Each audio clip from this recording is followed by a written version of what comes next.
Let's take a look at this exclusive Galactic Heroes Star Wars set called Jabba's Bounty.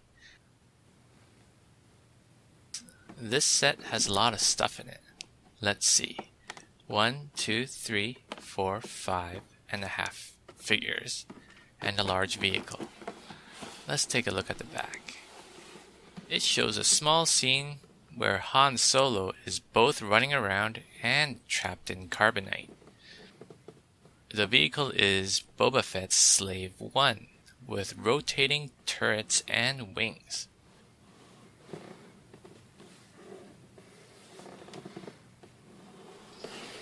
Let's get this opened. Here is everything out of the package. Let's take a look at the figures. Here is Han Solo looking young and well built, and he carries his trusty blaster.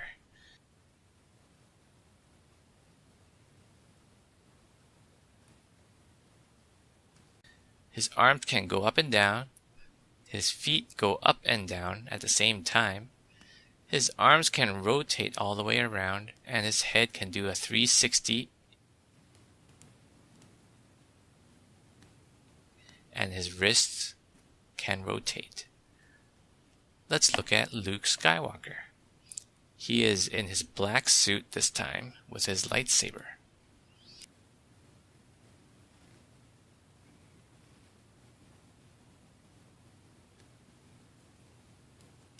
He has the same articulation as Han Solo.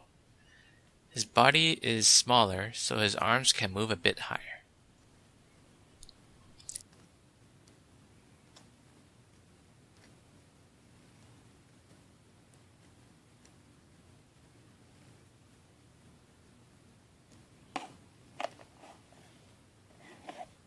Here is Boba Fett.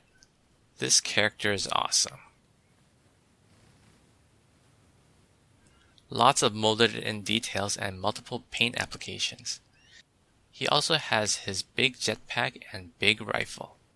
This figure is not in a funny stance like he was originally released with the Slave 1. His backpack blocks some of the head movement. His left arm has a standard articulation. His right arm, surprisingly, has a wrist joint even with his large rifle. His feet are standard. His gun always points out to the side for his action pose and cannot be pointed in any other direction.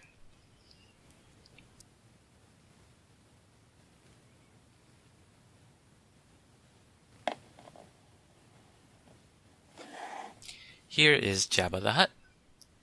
He seems to be the same as the other releases of the Jabba figure.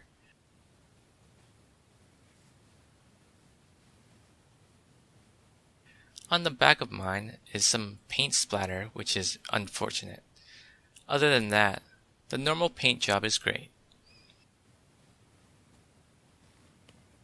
He has 3 points of articulation. His arms can spin around, and his head can do a 360.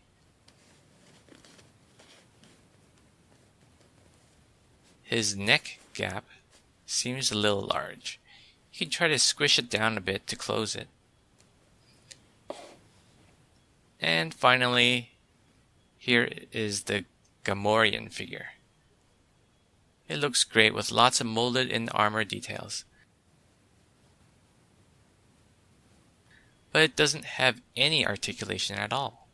0. And there's this Han Solo trapped in Carbonite. It's not really a figure. It has a splash of paint on the front and a body cavity on the back.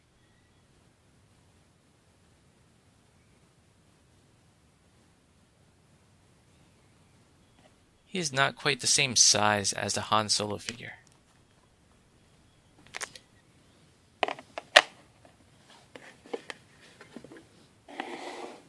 And here is the Slave 1 vehicle.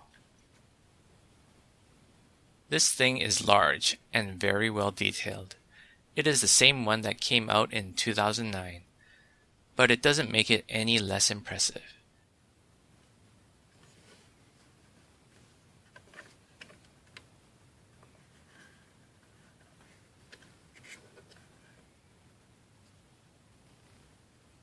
It has lots of good details on all sides.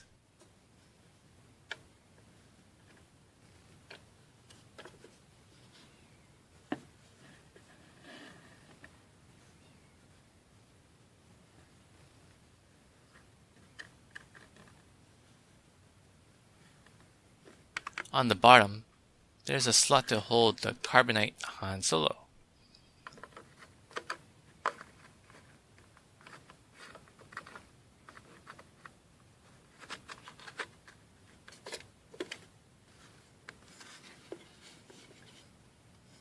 The cockpit opens and you can place Boba Fett in there.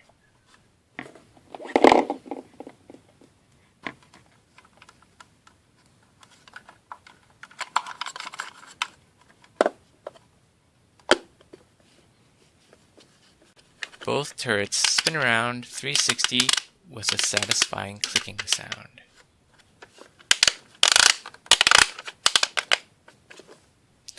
You have to take Boba Fett out to get it into the flight position. The seat rotates with the wings. The design of the Slave One in the movies cannot really translate to a toy form, as the seating cannot go from face forward position in landing mode to face forward position in flight mode. There is a small peg on the seat to attach Boba Fett.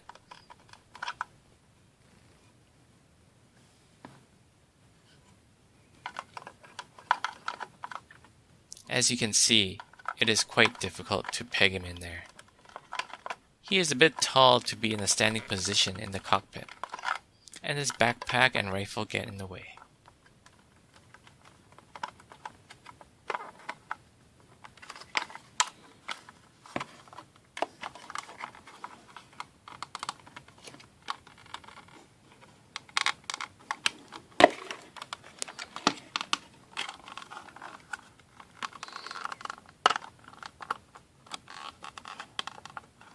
There. Finally got it. Now try to tuck the gun in. Good. It looks pretty good after you get him in there.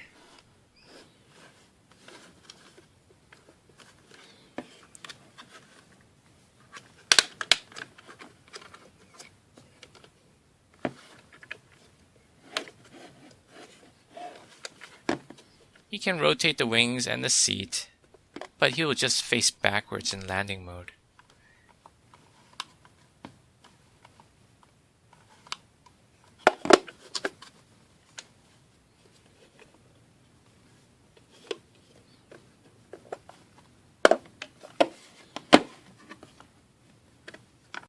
You can shove a second character into the cockpit.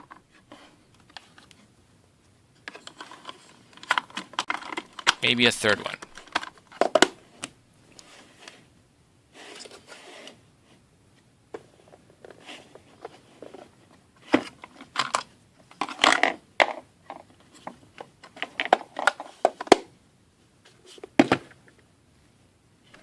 The Slave One cannot stand straight up in flight mode for display.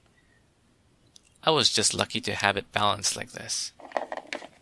That is my review of the set. Please let me know what you want me to review next. That's it for now. See you next time.